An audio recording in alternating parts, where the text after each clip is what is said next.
Ah,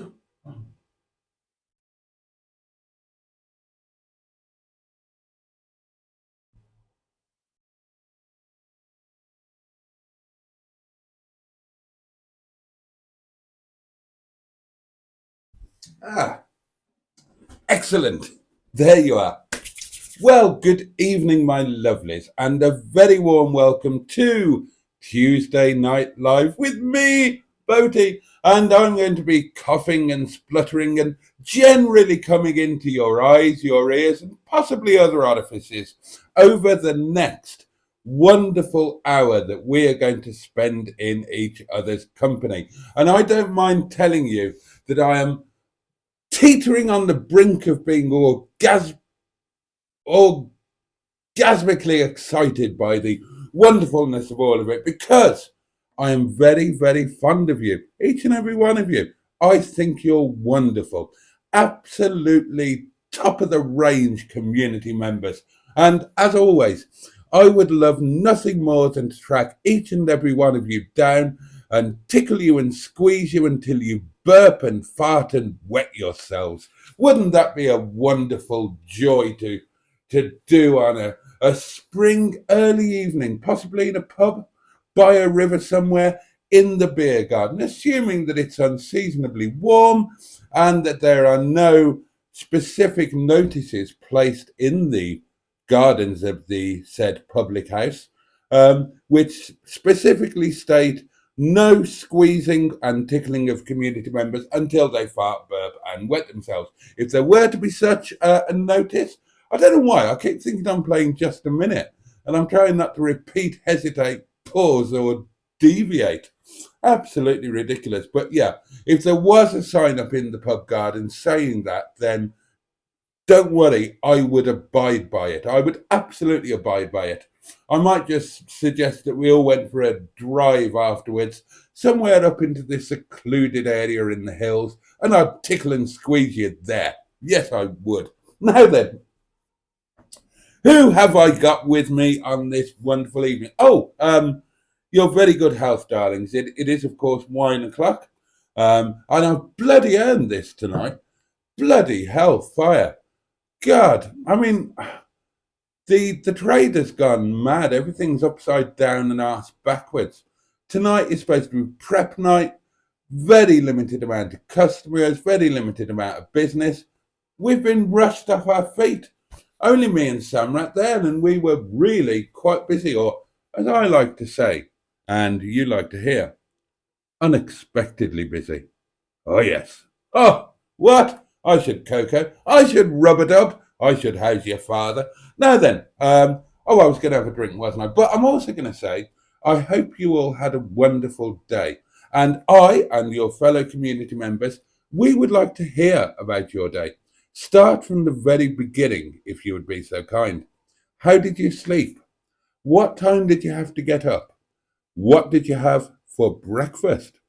How has your day been, whether you've been working or resting or eating Mars bars or I don't know, whatever you've been doing with your day? How did it go? How was lunch? What did you have for lunch? What did you have for your evening meal? Now, some of you will want to call that tea. You are, of course, wrong. It is dinner or supper if it is later on, or if it is served informally. You can have supper earlier if it's served informally, for example, in the kitchen rather than in the dining room. But the point is, what did you have? Have you had a pleasant evening? And do you have a lovely beverage to join me in raising a glass? And the toast is, what is the toast? I'll tell you what the toast is, Bernard, because I had a fantastic dream this morning all about Bernard, and she was all sorts of naked in it, and it was wonderful. She was just like I remember. Oh, God, it was lovely. Oh, dear me.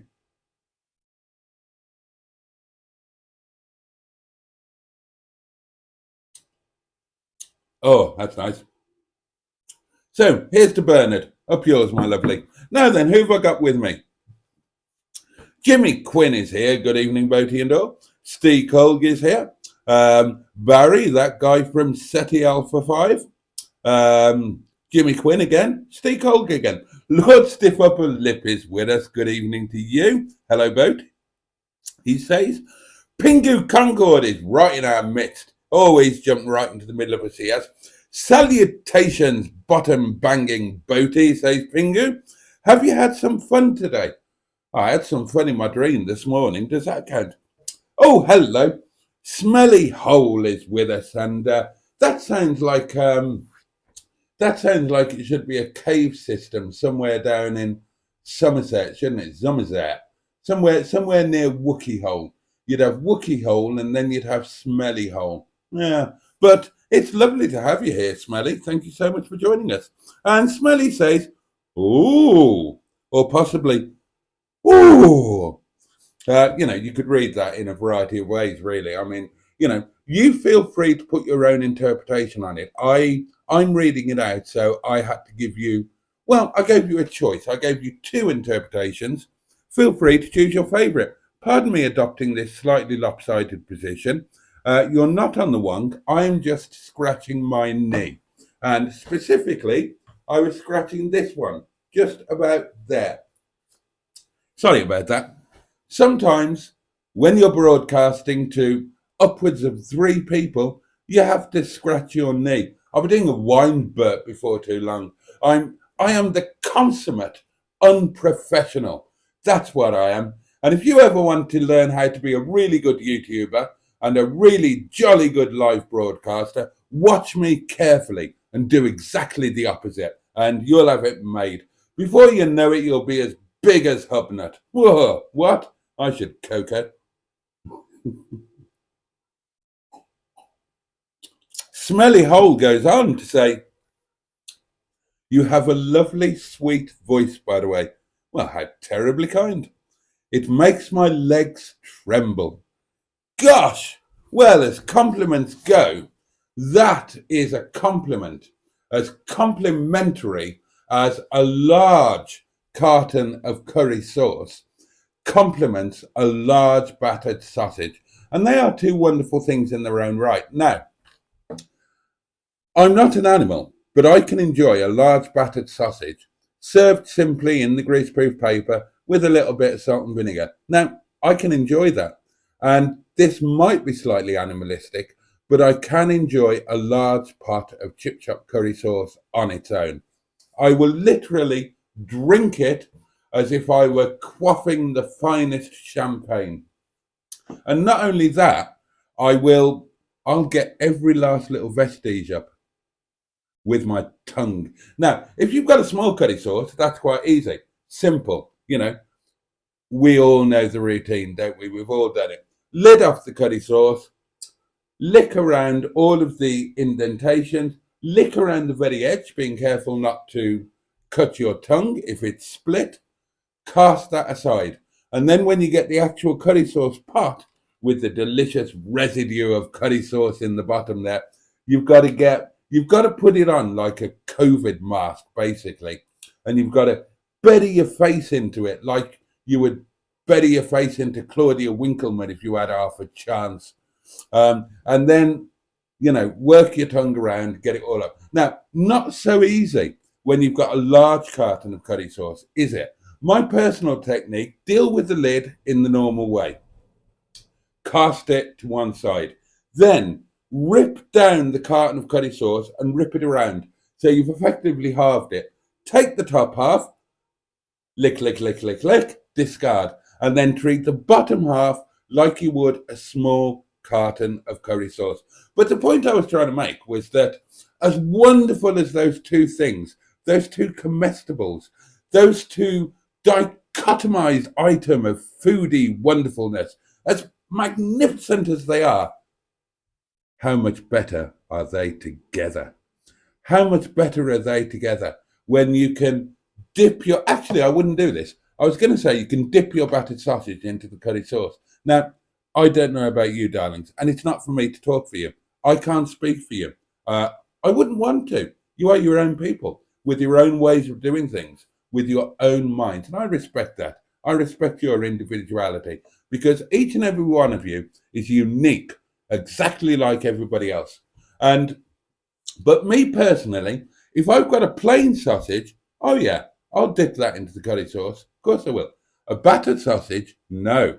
My methodology for the battered sausage is hunch, take your chunk of battered sausage, take your curry sauce, add it into the mouth mixture. And there we are. But the point is that those two things are as complementary as Smelly Hole has been about my voice, which is very nice.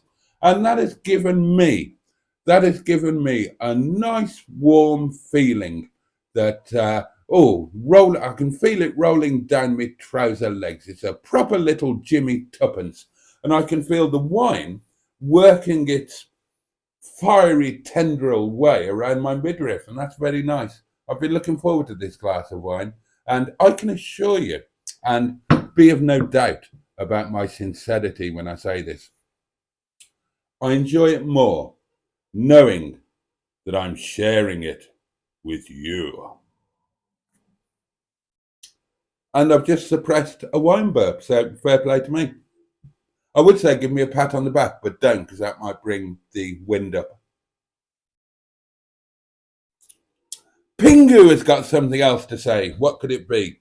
Boats, says Pingu. Have you noticed an improvement in Dick-a-Dum-Dum's handling now the rear arms have been replaced? No, Pingu. I didn't notice that there was anything wrong with them, and I haven't noticed anything different in how he drives since they were done. At, I might add, not inconsiderable expense. Oh, yes. Bad Books is with us and says, good evening to you. Andrew Buttigieg, otherwise known as I Have a Spotty Butty, is also with us. A very good evening, Boaty and crew. Oh, good evening to you both. Neil is here, aka the Gibbinator, aka the very nice man. Oh, God, says Neil. James Bond's funeral director is back. Hello, everyone. How are we tonight?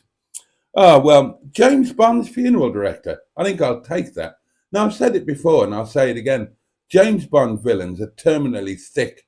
Why didn't they just shoot him in the head at the earliest available opportunity instead of inventing madly crazy and inventive ways of trying to kill him? Just shoot the bastard. That's what I would have done. And quite frankly, that's why I would make a better Bond supervillain than any of the ones that he came up against. And you wouldn't have had all of the Bonds that you're used to having now. Your Bonds would have stopped at Sean Connery, because I'd have shot him in the head, quite honestly. And that means you would have missed out on Roger Moore, Simon Templar, Ian Ogilvy, well, David Niven played James Bond once, memorably, didn't he? Who else? That Irish guy, Dalton, Patrick Dalton, Timothy Dalton. And then there was Peter Davidson, Sylvester McCoy. Dear old Tom Baker, of course. He was the best James Bond in my book. And, of course, the chap who followed Sean Connery, who was Patrick Troughton. But you wouldn't have got any of them. You would have just got Bond, shot in the head, finished, end of story. Let's go and share a really nice jar of pickled onions. That's what I would have said in my smoking volcano. Smelly Hole, says Project Nigel, and then has a jolly good laugh to himself. And Project Nigel is, of course, the one and only Captain Mustard, known and loved or endured by all of us. What a wonderful chap he is. My absolute number one favourite, hairy, camp damp Jesus. Oh yeah, I, quite frankly, accept no substitutes. No, I don't. Good evening, Jason and all, says Joe, from the YouTube channel, Cars with JC. I'm identifying as a zombie tonight. Well, I'm not surprised. You had a jolly long day yesterday, didn't you, Joe? But good on you for doing it, young man. What a splendid adventure in that rather marvellous car that didn't do as much to the gallon as I thought it would do. 35 something, wasn't it? Well, I'd have hoped for a bit more than that. You must have been caning it. You must have been driving like a certified psychopath. And who could blame you? I hear you're a photographer now, Joe, says Neil. Oh God. If you want to laugh, have a look have a look at some of the photographs that Neil has captioned in the WhatsApp community group. Dear God. I need therapy. Skick is with us. Hi all. Been doing some work for a friend that has a transport business, but decided I can't be asked. And who can blame you, Skick? Lovely to have you here with us. HW100, Se Ocento, is with us. Good evening, Mr. Boaty and all. And a jolly good evening to you. Oh, yes.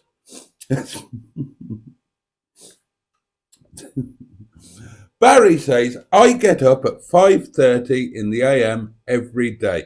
Well, you have our sympathies, Barry. Why would you do that? Is it a medical thing? Mustard says, hello, everyone. Barry Scrotter says, hi, Boaty and all. And Skick and Barry Scrotter say, hi, Mustard. So isn't that a wonderfully circular little bout of hellos and greetings there? Oh, a message held review. This will be filth, and it's from Joe. Neil, I'm a sexy photographer. You're a sexy everything, Joe. You are just sex on legs. You exude animal sexuality. I do too, so I recognize it in you. Honestly, when we hug, it's amazing that the universe doesn't implode in some way. We're both such incredible hunks of frenzied and smouldering sexuality. And there's absolutely no doubt about that. And quite frankly, anybody would agree. I'm not reading that one out. Hi, Boaty. How are you, says Sophie. And I had to get up at 10 o'clock this morning to be at my course for 1:30. Oh, well, that's half reasonable. A little bit early, really. Trisha Alderman is here. How fantastic. Good evening, Boaty and all. Good evening to you, Trisha. What's that? Asks Andrew, because I mentioned Valerie Leon last night. Well, no, I don't think so, because I would have dreamt about her. And it was a very definite dream about Bernard. And it was quite an involved dream. And it was a current dream. It wasn't a dream in times gone by or times yet to come. It was a current dream. And we were doing now what we have done several times before, and it was most enjoyable, I must say. Oh no, bad books. Not that sort of dread. Do you know? Right, apologies for mentioning this, and I do apologise. Right, Bad Book says having wet dreams at your age could do you a mischief. I apologise for this slightly adult theme, but it is after 11 o'clock. We are all adults here, or at least we hope we are. And to my regret, and this is the God's honest truth, and maybe, chaps, you can tell me if I'm unusual or not, I have never had in the whole of my life a nocturnal emission, i.e. a wet dream. Never had one. And I wouldn't be averse to one. I've just never had one. In all of my years of existence, it has never happened to me. So am I unusual in that, or is that actually quite common? Ben is here, and Ben's got something to share with us. I hear you're a deceasement specialist now, Father Boticus. Yeah, I do seem to be able to curse celebrities. Sophie goes on. She's been to the doctors and then finished her course at 4 o'clock and has been applying for jobs and then went home and relaxed. That's nice. And for lunch, she had, oh God, right, okay, well, this is a bit tricky. Right. For lunch, she had wedges and barbecue sauce. And for tea, I told you somebody would have tea and not dinner or supper. I had rice and curry and stir fry with mixed vegetables. Excellent. Good on you, Soph. That sounds grand. Smelly Hole says, Boaty, sometimes I like a good scratch. Well, don't we all, Smelly? and a battered sausage.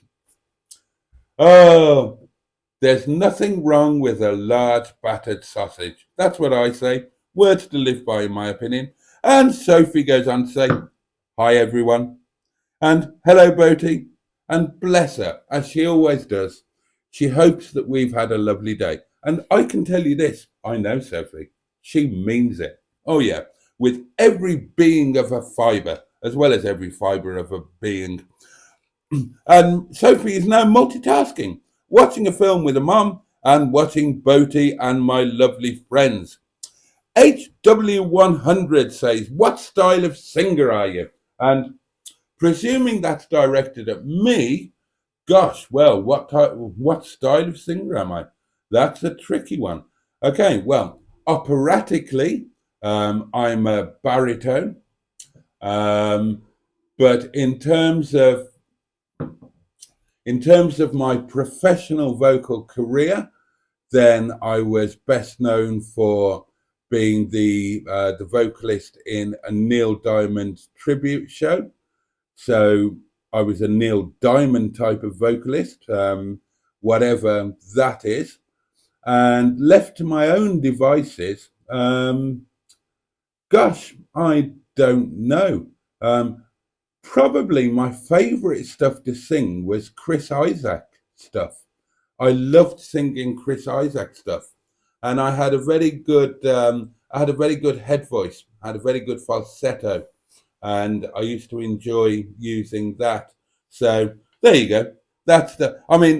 You used the current rather than the past tense. What style of singer am I? Well, I am now an ex-singer. Um, I warble now and then, as we all do, but I'm not a singer anymore. A singing voice is like a muscle. It atrophies if you don't use it, and it will improve with effort. And I put a lot of work into my singing voice. Oh, I should add that before my voice broke, I was a boy soprano. Make of that what you will. But yeah, I did work very hard on my singing voice, and it really does make a difference. What I noticed was that after I started doing, really putting the effort in, taking it seriously, I was being paid bloody good money to sing. So the least I can do is take it seriously. And what I noticed was that my voice didn't necessarily get better per se. Although once I learned to breathe properly, then, well, actually, that kind of falls into the same thing. My voice didn't get better, it got more consistent. And whereas before, when I was singing as an amateur, and I was doing the talent circuit and the amateur competition circuit and whatnot, then I would have off nights where, un jour sans, where my voice was a little bit less than. When I started taking it seriously, then there was a level that I never dropped below. No matter what was wrong with me, whether I had a cold, whether I was tired, whatever was wrong, there was a level that I never dropped below. And it was, he said humbly, a pretty damn good level. But there would still be spectacular nights when I was just totally on it. For whatever reason, I was just totally on it, and my voice would soar, and it was effortless. And God, those were wonderful times. I mean, looking back, oh, talking about, there are different kinds of happiness, aren't there? And I can't compare the happiness of being successful on a bicycle with the happiness of absolutely killing it on stage in front of an audience of a fair few thousand people. And I can't compare that with the happiness of doing a good business deal or something like that. They're all happinesses, but they all tick different little boxes in the brain, and they're not directly compatible. But I would have to say that many of my very, very happiest times were around shows and around singing, either on stage or pre-show or post-show, but on stage a lot. I loved being on stage. Excuse me one moment. There will now be a short intermission because your host is nicotine deprived. And I quite like talking in that. Although, when you talk in that voice like that, it's quite easy to slip into a generic northern accent and you become Alan Bennett or Captain Mustard and you start talking about toasted macaroons and putting mustard on your chocolate bourbon, you hairy fucking lunatic. What's the matter with you? Pull yourself together. Although I haven't seen you do that for a year, so I'll let you off.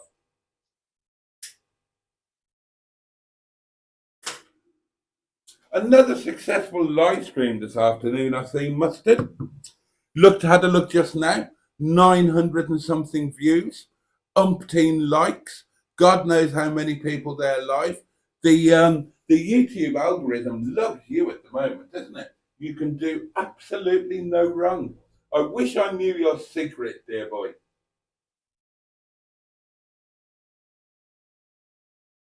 Although, to be fair, I suspect I probably do. And I can humbly admit it. You're just better at this than I am. And that's okay. I don't mind that. I don't mind that. I mean, you are, after all, the Son of God.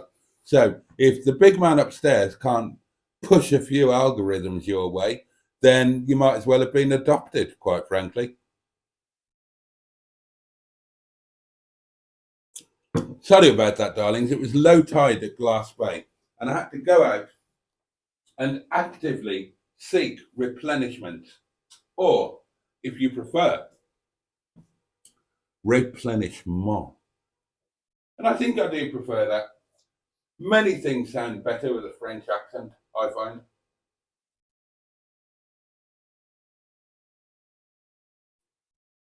There's nothing sexier than a French accent. There's nothing more delightful than lying in bed with the French windows open where you can see the Eiffel Tower and you've got a beautiful brunette in bed. God, that was a good weekend, that was. Oh, one of my favourite weekends. That was I wasn't even living in Paris, was I? That was just an impromptu visit.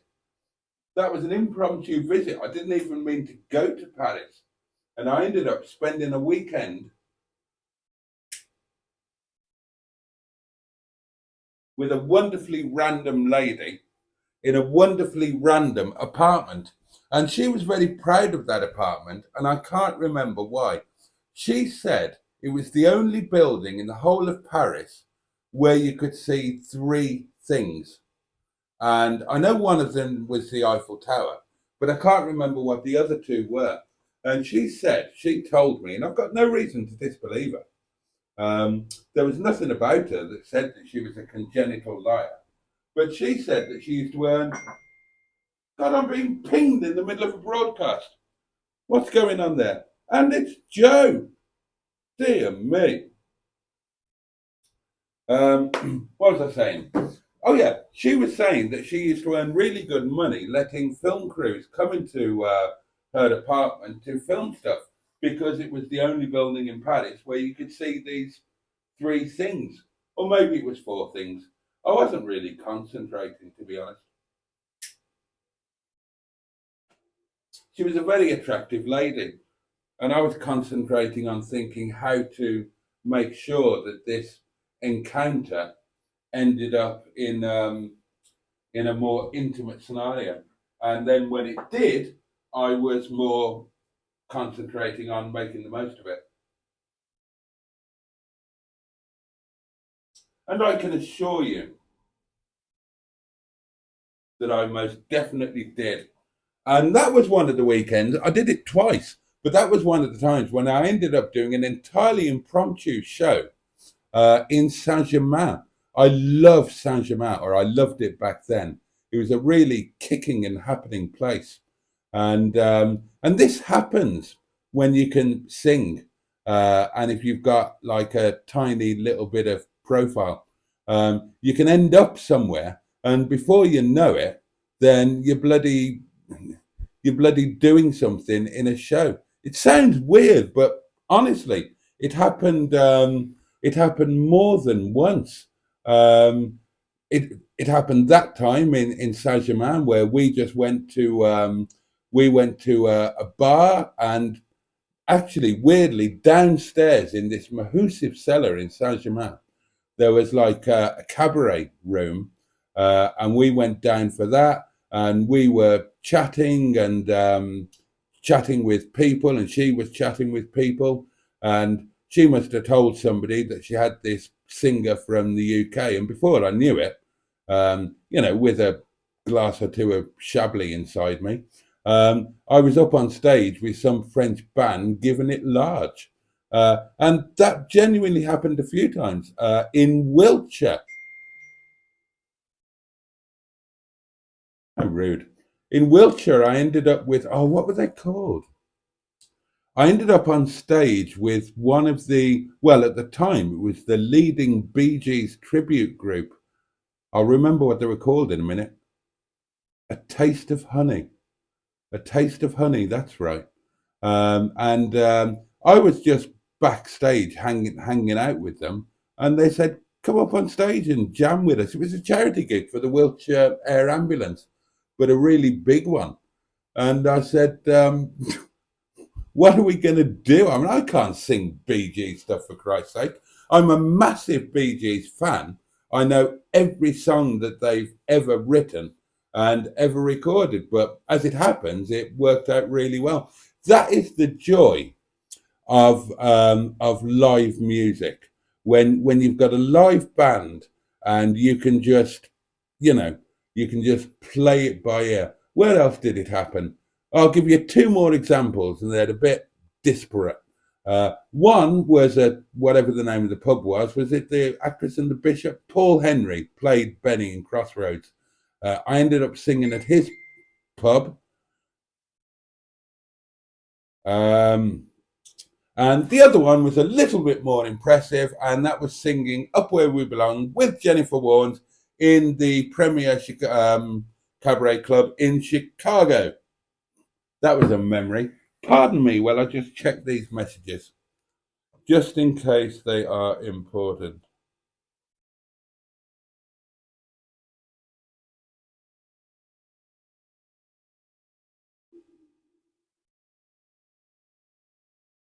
Okay, no problem. No problem, understood. And this one?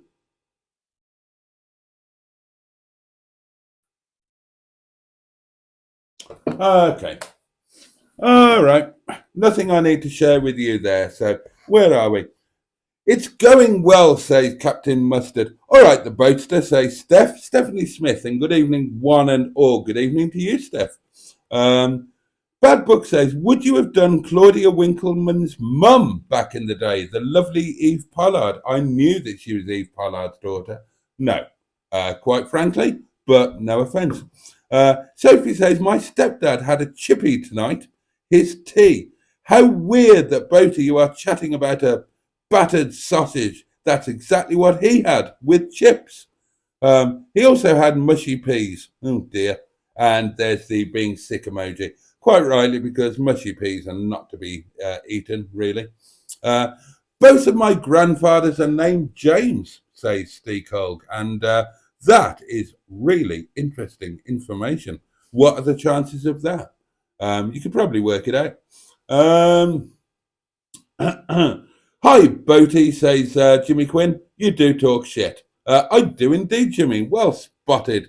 Righto, got to go for 10 minutes, says Mustard. 35 mpg, says Joyce. It's constantly in four-wheel drive. But the 9-speed auto does help make it better on fuel. My van gets about 30 miles per gallon, says Neil. So to be honest, Joe, for a 4x4, that's decent. I didn't realise that it was I didn't realise that it was a 4x4. I didn't realise it was permanent four-wheel drive, Joe. Those photos are horrendous, says Joe. And you're to blame, Jason. You left it in the video.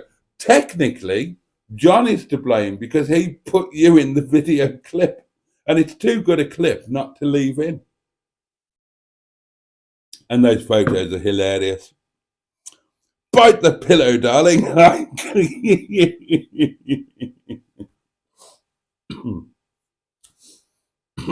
On my way up, I wasn't holding back, says Joe. And he is talking about his journey here, not anything else.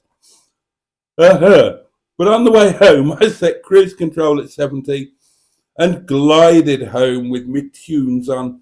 Towards the end, I had your live on and was just listening. I wondered if you might. Sometimes, Boaty, says Skick, you show signs of nervous energy. Try to relax a little. No, sometimes, Skick, I show signs of nicotine deprivation. That's what I show signs of. And I'm desperately trying not, because I have been picked up. I've been picked up on my habit of disappearing, stage left, and people are wondering what I'm doing. And what I'm doing is I'm running to the open back door to have a puff because I get home from work. I've been in the restaurant, I've been in the car, I get here, do the live. I'm dying for a smokies. And as much as I'd love to get through an hour of talking to you lovely, darling people without it, I have a cigarette during the live, but I have it one puff at a time. So every time I disappear, stage left, I'm running over to the back door for a puff.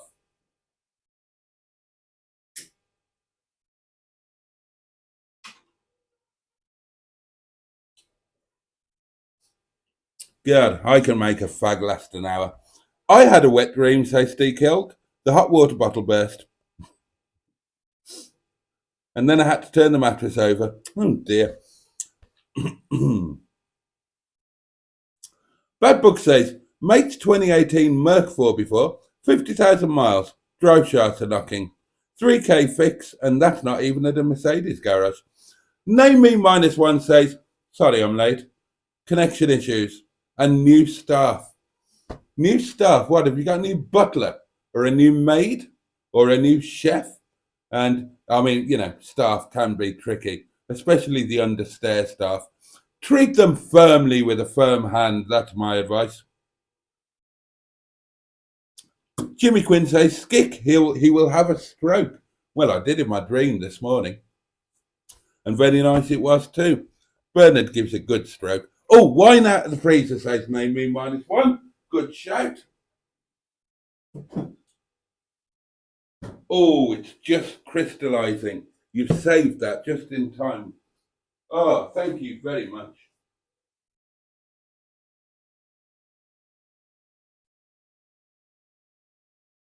Oh, that Boaty. Have you noticed on his live streams, he's up and down like a hose drawers. He is that what? Oh!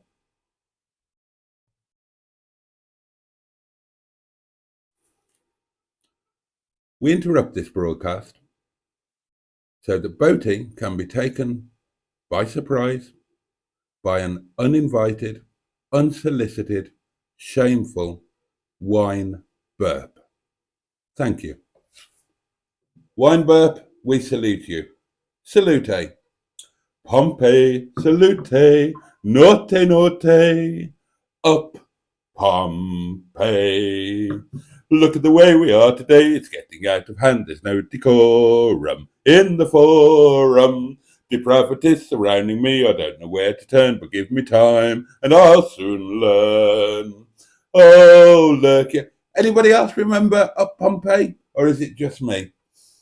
I think Up Pompeii basically formed my method of dealing with the opposite number. All of my adult seduction techniques have been based on Frankie Howerd. And do you know the funny thing about that? Or the sad thing about that? is I'm actually not joking. And there are quite a few ladies who would actually tell you, no, he's not joking. All of my seduction techniques are genuinely based on Frankie Howard. And that's 100% true. Oh, God. Skick says, Jimmy, I've been thinking of doing a live with Mustard. Do you think that would be a good idea? Well, we wait to hear what Jimmy thinks about that. Sophie says, I always smile when I see MG cars and the Rovers too, as I just love when people are keeping them on the road. And I will always think if I give it a go in the future, having a go at driving and I pass my test, I will do the same. Good on you. Good on you, Soph. Give the like button some abuse, says Barry. Well, that's very kind of you to mention it because I'm not going to. Quite frankly, I find it a bit cringy when people go, oh, like, subscribe, go on, smash that like button. I'm not carrying on till you hit the like button. You know, I mean, I probably should care. And I suppose that I do. I do look. I can tell you now without looking that my statistic on likes versus dislikes is overall of my videos is 98.6%. So 98.6% of my feedback is a thumbs up.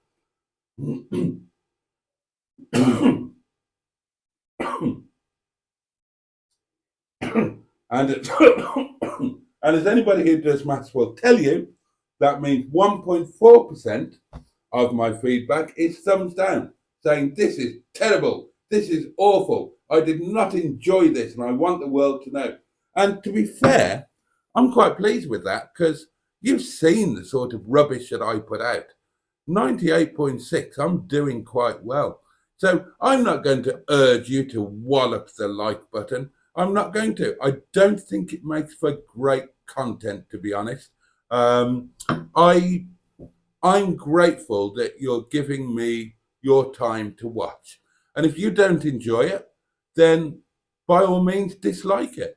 If you're left unmoved or can't be asked, by all means don't press the like button. Just turning up is enough for me. And I think it would be a bit arrogant and high-handed of me or anybody else to demand that you start walloping the like button left, right, and centre. Dear me. Oh, some YouTubers can come across as a little bit entitled, if you ask me. Smelly Hole says, Boaty, you're quite rugged. Oh, thank you, Smelly. And Jimmy's got an answer for Skick. Yes, Skick, have a go. I will watch it. And Sophie goes on the same theme. I will always pick an MG Rover car. I just so wish to be one of the MG people like others, joining in, being on the road, but we'll see what happens. And cheers, Boaty, we will indeed. Jimmy Quinn says, fantastic live stream today, Mustard, which is arguably inappropriate on two counts. One, because praising somebody else on my live stream might be seen to be slightly inappropriate, but mostly because Mustard buggered off some while ago and he won't even see that. But there we are.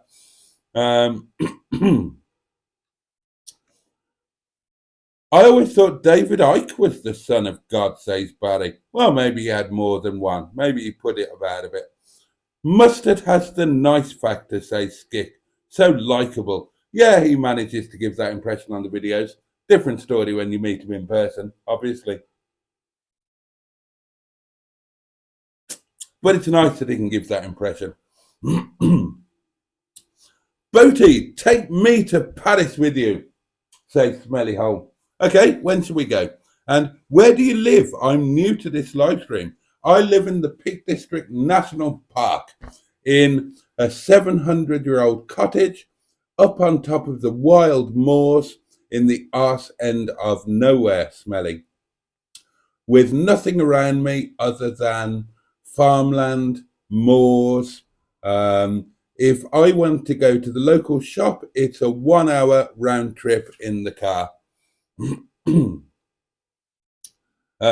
Barry says, to sing the Bee Gees accurately, you need a good kick in the knackers.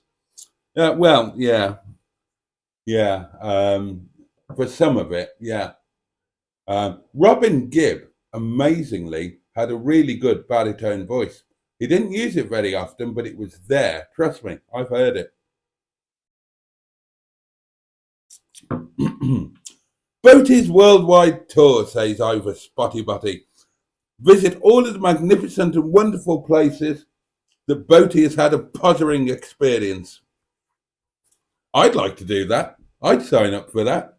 And I've already done it once.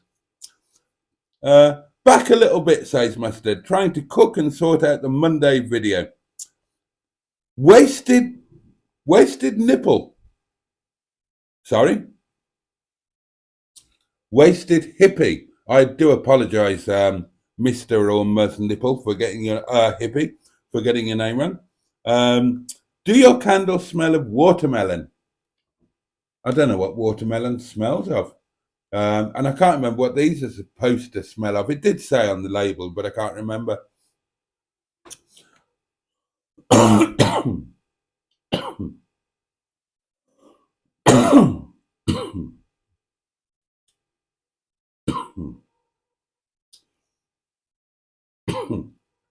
This bloody lurgy, I'll be glad when it finally buggers off. I really will.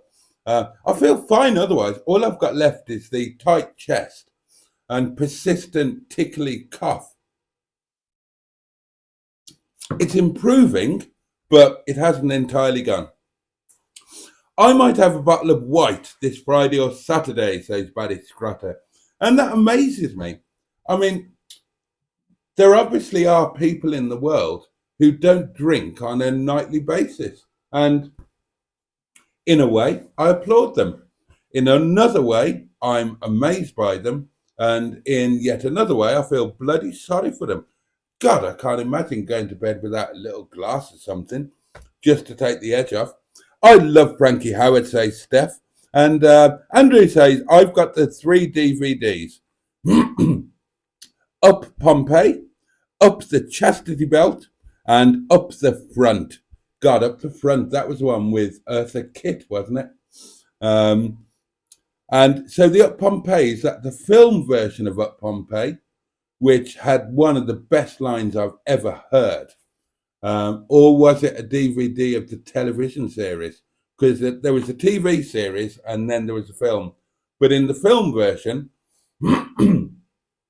my favourite line in the whole thing was in the orgy scene, and whoever it was, I think it was Emperor What's-His-Face, said, hey there, orgy girl. And some of you won't know why that's funny, but those of you that are my generation or older almost certainly will. Skick says, name me -1. We watched this drivel. I'm sure we'd watch your live too. That's a fair point, well made. Bad Book says, my dad treated Frankie Howard at the Newcastle General Clap Clinic in the 1960s. Good old Frankie did put it about a bit. Tip Top Motors says, I agree, sir. You can't force people to like you. They either choose to like or not. Good on you, sir. Well, thank you, Tip Top, and welcome to the live stream. I don't recognise your name.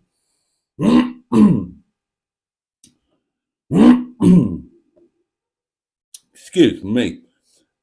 What Wasted Nipples says, hang on, it's a hidden comment. My female nipples aren't wasted, Boaty. Well, that's good, Wasted. I've actually got confused by who you are and who you aren't now. Right, I do apologize. Right, okay. Wasted Hippie, who isn't called Nipples in any way, shape or form, says, my female nipples aren't wasted, Boaty. Well, I'm glad to hear that, Ms. Hippie, if I may call you that. I wouldn't want to presuppose that it was acceptable to call you Wasted, i.e. by your first name. Although I am, my female nipples aren't wasted. Now, that seems a little odd to me. So is that to let me know that you are female and therefore your nipples, by extension, are female? Or do you have two sets of nipples, one male and one female? And anyway, whatever your nippular situation, I'm delighted that they're not going to waste. And I'm delighted that you're here joining us for Tuesday Night Live. That's it. And it's a live stream and I'm doing it, apparently. I'm enjoying tonight. I'm really enjoying tonight. I'm enjoying tonight more than I've enjoyed for, well, since the last time I enjoyed something quite as much as I'm enjoying this. And at this point, I should say a massive thank you for indulging me and pretending to watch, thereby giving me the excuse to sit and talk this absolute nonsense while I'm staring at a slightly elderly iPhone X. Oh, this is another Frankie Howard line, isn't it? Was it Carry On Up the Jungle when he was trying to identify a snake and he said it was just going like that? Oh, that's a perfectly harmless windscreen viper.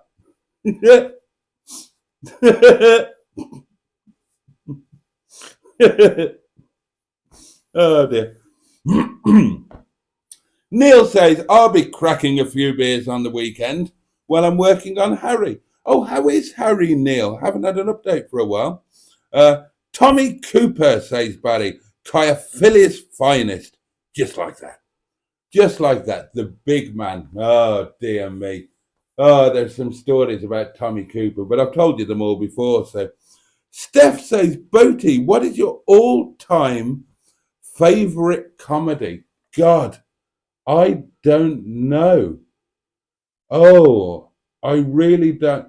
Oh, I don't know. There are so many. I would really, really struggle to answer that because there are like different forms of comedy. I mean, if you include comedy drama as comedy, then to my mind, without question, the greatest comedic TV drama ever written, ever made, was Alan Plater's The Beiderbecke trilogy. So you've got The Beiderbecke Affair, The Beiderbecke Tapes, and The Beiderbecke Connection. And they're full of gentle, clever comedy. But they're not out and out comedy because they are mixed in with drama. Gosh, I'm really struggling to answer that. I'd have to take a cop out and say that my tastes are massively eclectic, as they are musically.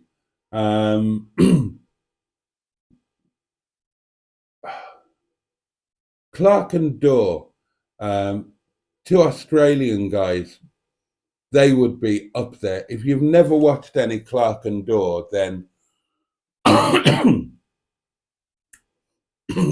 they are absolutely hilarious. There was a spin-off, there was a UK spin-off, The Long Johns, that were John Bird and John Fortune, and they just did a rip-off of Clark and Daw because nobody knew Clark and Daw in the UK.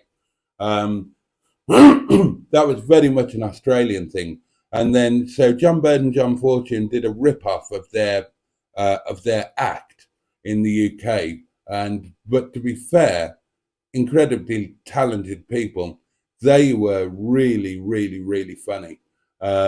Billy Connolly is a comedy genius. My all-time favourite comedian would, I think, have to be Richard Pryor. I think he is the godfather of comedy, and he was a comedian that inspired a generation, if not two generations. Monty Python, Fawlty Towers, of course. Not the 9 o'clock news was groundbreaking genius, as far as I'm concerned. The list goes on and on and on and on. Clark and Door would be well up there. And if you're a devotee of my channel, then you will have one of their best, in my mind, sketches is on one of my videos. It was the video when I drove over the Snake Pass when I was heading back from the yard and going to the casino in Sheffield, and I stuck it in there. It's a thing called The Front Fell Off. If you've never heard it, then go onto YouTube and just search for The Front Fell Off, and you can thank me later. I was the last person to ever interview Eartha Kitt, says Sean, and that's quite the claim to fame, isn't it? Goodness.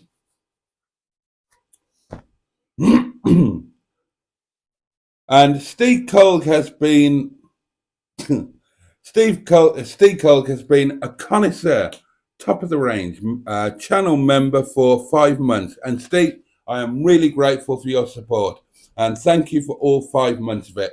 And he comments, Boaty's wrestling name would be Rocky Bal Boaty. I'd take that, actually. Oh, and Bad Books is asking Sean, was Eartha Kitt a bit scary? She had that reputation, didn't she, I think? Simone is here, the lovely Hooked on Classics. Good evening. Name me -1 says free the nipples. Skick says the Freelander is not sold. You made a mistake there, Boat. How did I make a mistake, Skick? We're just waiting for the repairs to be done on the Freelander, and then I'll get it properly on sale. Sorry I'm late, says Simone. I watched a movie that made me cry. Favourite comedy has got to be Airplane, says Barry. Oh, well, yeah. I mean, that's just a classic with some all-time quotes, hasn't it? Boaty, says Smelly Hole, can you come to me first so that we can get to know each other before we go away? Well, this is turning out to be the romance of the century, isn't it? Hello, Mr. Boaty, says Dan Peter. Hope you're well. Sorry, I can't join the live for long. We're not going to be here for much longer, Dan. It's 3 minutes to midnight, so it's coming towards the time to say goodbye. Derek and Clive. Peter Cook was a comedy genius. One of my exes, Newcastle, was so convinced that she bought me a book called Tragically, I Was an Only Twin. And that was a Peter Cook book because she was so convinced that Peter Cook and I were cut from the same cloth. Peter Cook is an out-and-out genius, or was an out-and-out genius. Very sadly missed. And I loved Pete and Dud. I mean, there were aspects of Pete and Dud that were as funny as anything that's ever been made, really. And then Derek and Clive, if you know, you know, that kind of just took it to a different level. Harry is sat outside, says Neil. Not much in the way of repairs have happened, but this weekend we'll be fixing the newfound fuel leak, sorting the electric aerial out, fixing the radio, and repairing the rear quarter. Oh, jolly good.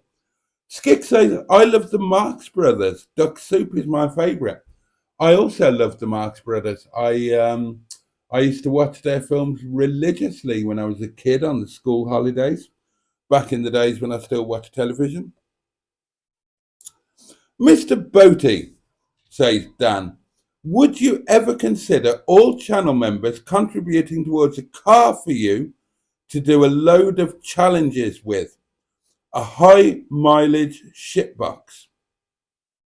Yeah, I'd be up for that. Oh, on the subject of that or similar, the City Rover has got less than 12 hours to go on the eBay auction. So those who are interested in the old buying consortium, we should decide whether we're going to have a bid or not, or whether we're going to whether we're going to hang fire and do it on something else. The front fell off is hilarious, says Bad Books. It really is. Clark and Dorr were fantastic, says Andrew Buttigieg. They also collaborated on some other series. The Games is one that comes to mind. And John Clark was originally from New Zealand, but we claim him as one of us. Yes, he was. Of course he was. There's a very good thing that you can see on YouTube. And after John Clark passed away, there was quite a touching tribute to him, and I believe it was called Thanks for Your Time, or John Clark, Thanks for Your Time. Well worth a watch. More of a pussycat, are you, Sean? Good for you. Fact of the day from Sean. Trigger's broom joke was originally used in Open All Hours, but didn't go down as well as it did with Trigger. And I don't know what Trigger's broom joke is, but Open All Hours, says Buddy, highly underrated. I would totally agree with that. I thought Open All Hours was genius. Porridge, also genius. Father Ted, genius. God, the list kind of goes on, doesn't it? We could probably talk for, we could talk forever. Granville, fetch your cloth.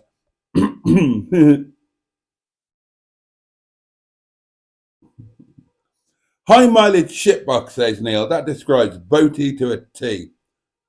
No Me Minus One thinks that City Rover has a load of shill bids on it. I'm not absolutely certain. They could be. I don't deny that, but I'm not certain that they are.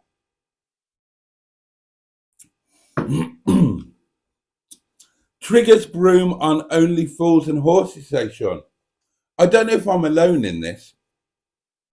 I say that I have eclectic comedic tastes.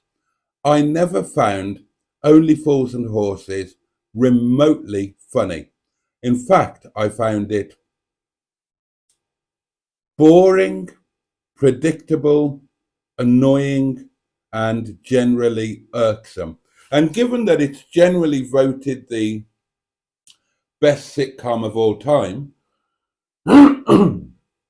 I accept that I'm in a small minority, but that's genuinely how I found it. There's not a single episode of Only Fools and Horses that I've enjoyed. I just didn't like it. And I know that Mustard feels the same about it. We've talked about it on video. Love thy neighbour. Mind your language. God. And Frank G has turned up 3 minutes just after we're about to go. Darlings, do a driving challenge with Fred the Shed. Do it when you visit Cornwall. Sod that, Skick. Sod that. You're not getting me and Fred the Shed. It's an absolute pile of detritus, a pile of ordure that is fit only for the scrap man. And I'm buggered if I'm... I agree with you about Only Fools, says Sean. I only like certain scenes. Even the greatest scenes that get repeated on all of the... I didn't even like those. Maybe it's just me, but I didn't... No, it did absolutely nothing for me. I'll tell you what I did enjoy. The first iteration, the first series of Last of the Summer Wine, that was beautifully well written. Roy Clark, I think, wasn't it?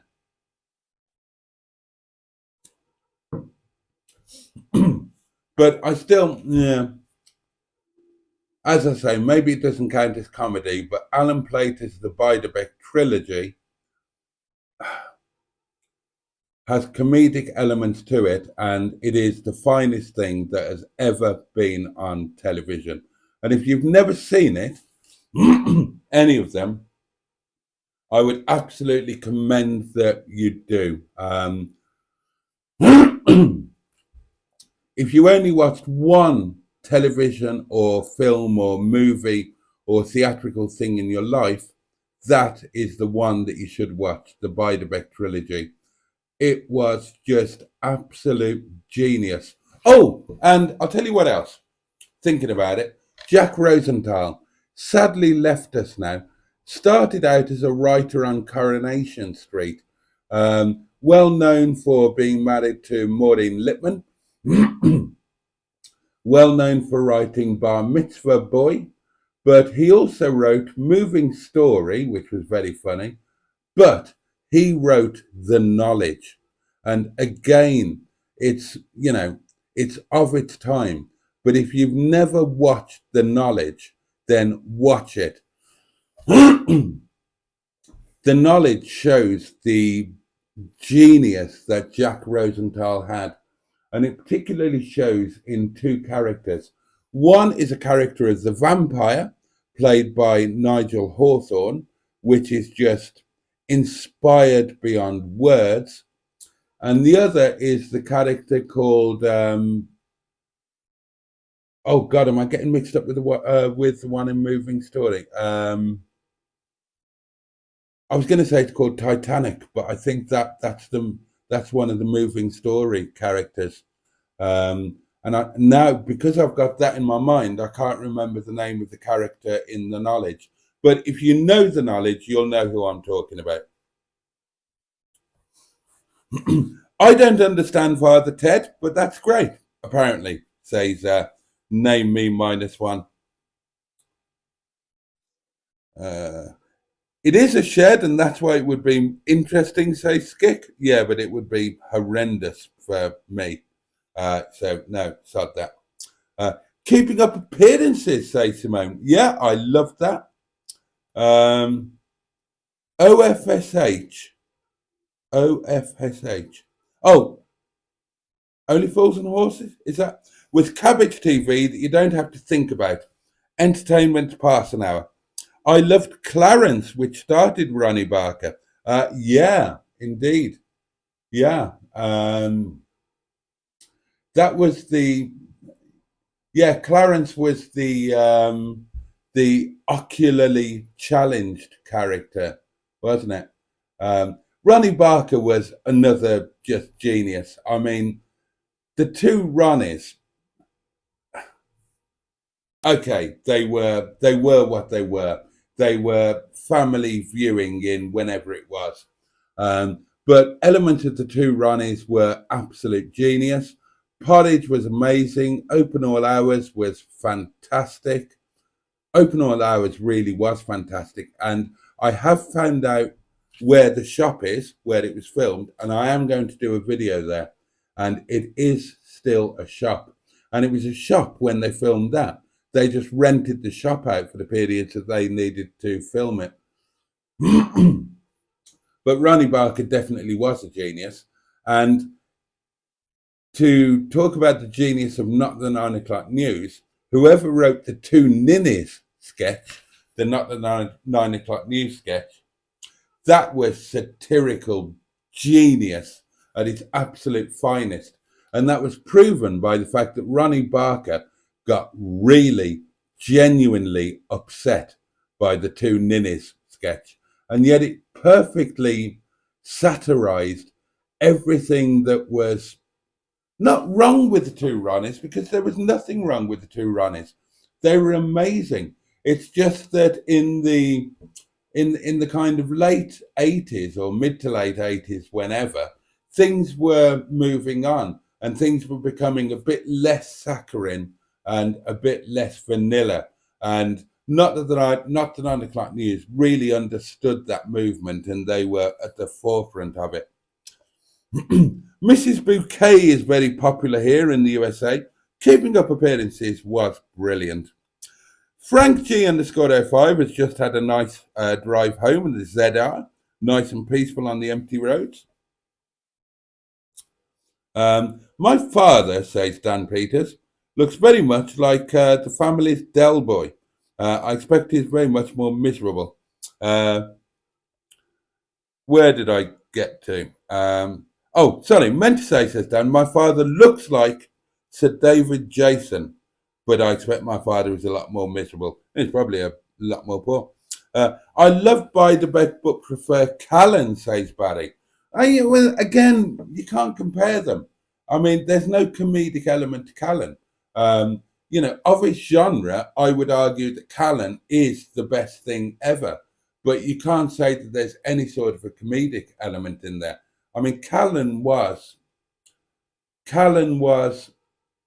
truly, truly outstanding. Truly outstanding and groundbreaking in a gritty sort of way. And in my top 5 or top 10 of all-time television greats, Callan would be in there. The Bidebecks would be in there. And I'll tell you what else I'd put in there. The Sopranos. You might be surprised by that. I don't know. Don't forget to like, says Jimmy Quinn. 21 of you have, and I'm very grateful for it. League of Gentlemen was a little close to home. Literally, filmed 6 miles away from my home, says Naomi -1. I have to go, says Buddy. Take care, guys.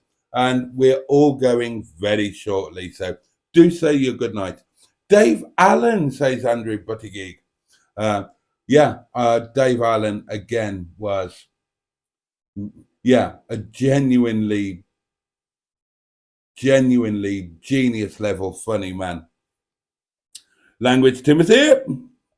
Yeah, that was Sorry, wasn't it? Sorry. Blackadder World War One stuff. Yeah, the Carry On films and on the buses. Do you remember, asked Sean, Champion the Wonder Horse was always on Saturday mornings. Champion the Wonder Horse. Not only do I remember it, but I put a picture of the opening credits on my Facebook feed a short while ago. And I'm trying to remember exactly what I said, but it was something along the lines of,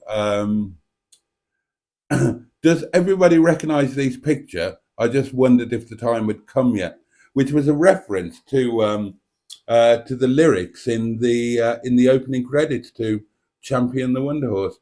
The time will come when everyone will know the name of Champion the Wonder Horse. Although, quite honestly, now being an adult, I wonder if he actually wasn't a wonder horse or whether he was just a normal horse and they did some of that clever TV trickery. But it was good fun. I mean, I could do a whole week of live streams on stuff we watched when we were a kid. Sean, we should do this. We're about the same age. I've got a couple of years on you, and you look a lot better than I do. But stuff that we watched when we were kids, like the Waltons, Little House on the Prairie. Well, the Waltons especially. And I will say this before I go. If you loved the Waltons, if you were of that generation that grew up with the Waltons, then I urge you to read the book on which the Waltons television series was based. Now then, television series are often based on books, and they are never as good as the original book.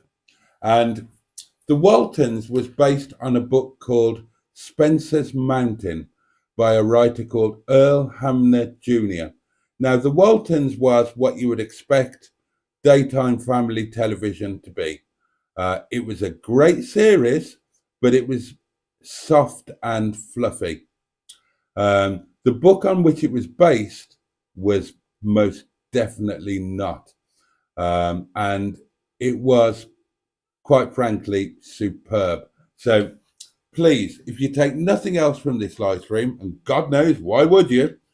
If you enjoyed the Waltons, even one episode, get your ass onto the internet, Amazon, or wherever you buy your books. Buy a book called Spencer's Mountain by Earl Hamner Jr. Read it, having remembered what the Waltons was like. I guarantee you will love it. I promise you, you will. And take a little bit of satisfaction and pleasure in having insight and understanding in how television will often take beautifully crafted wordsmanship and craft it into something potentially equally beautiful, but very slightly different for the medium of television. Another great example of that. No, that's not fair. I was going to say James Herriot, Alf White, but that's not fair. The original, the All Creatures Great and Small television series was actually a fair representation of the book. So I take that back. Steptoe and Son. Oh, God. Frank G05. Bless you. I shall add a heart to that. Frank G05 has sent me a £4.99 super chat, and I am incredibly grateful for that. And says, thanks for the live, Boaty. It's good to get home and see that you're live. What, live or alive? Oh, bless you. Thank you.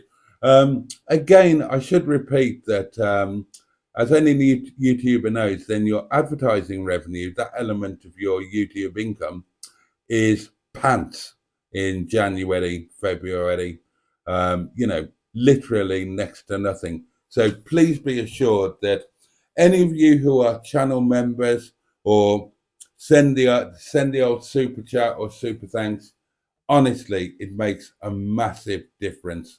And I don't just mean the difference that some YouTubers might mean when, it gives them an extra few quid to spend on some jolly or other. It makes a genuine difference with me. As some of you know, your little channel memberships or super chats, you're the difference in whether I can put my heating on some nights. And it doesn't get more real than that. So a massive thank you to each and every one of you. The young ones, yes. Filthy Rich and Cat Flap. And Bottom, not so much. Rising Damp, yeah, that was brilliant. Oh, Reggie Perrin, the rise and fall of... We need to do this on another live stream. It's 17 minutes past midnight. Right, somebody remind me, right? Tomorrow night, we will carry on with this. We'll do the favourite TV of times gone by.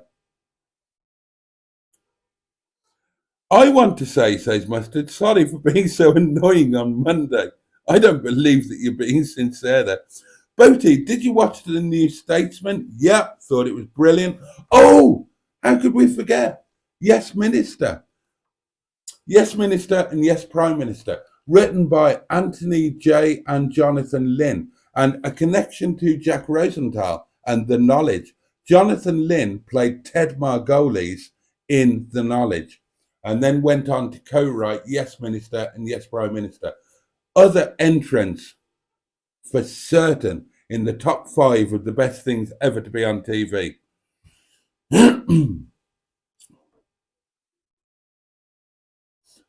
Mark Prasad says, evening Boaty and evening all. Say goodnight, everybody. I am going now. Apologies for being late, but I was watching Ian Hislop's Scouting for Boys, which I highly recommend. Anyway, good night.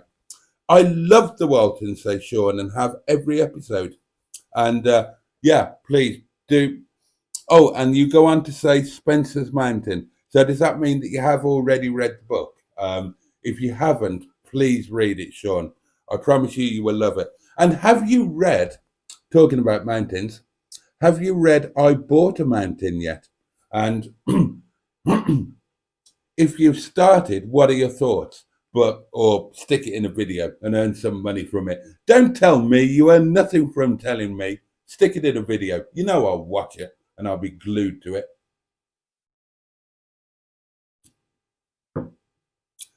The Good Life, agreed.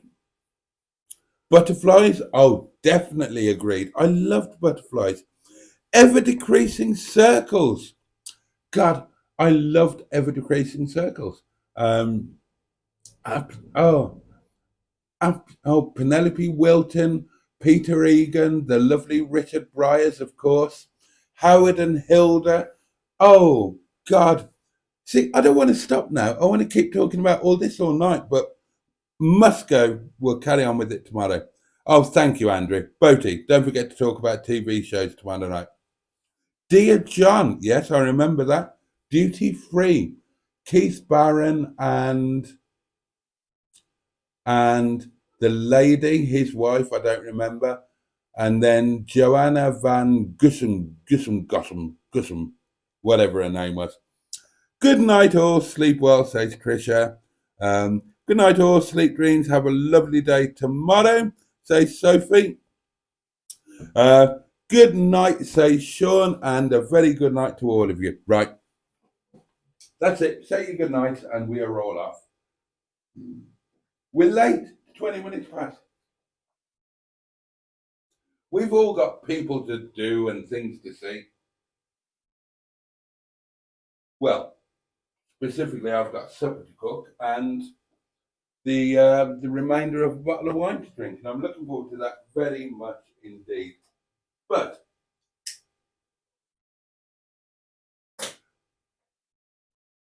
I do want and need to say a massive thank you to each and every one of you for being with me tonight.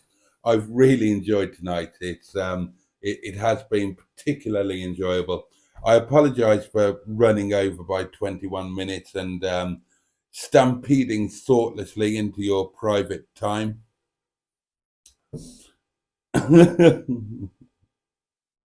Right. So, yeah, thank you so much. Please join me again tomorrow, same time, same place, 11 o'clock here, Windy Bottom for, well, it'll be Wednesday Night Live, won't it? And it's an exciting day I've got planned tomorrow because I've got to put the bin out. And it doesn't get much more exciting than that, does it? Darlings, please have a safe and peaceful night. Once again, my thanks to you all. Much, much love from me.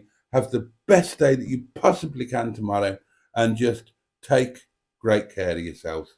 All right? Thank you again. And on that note, chew and indeed, bosh.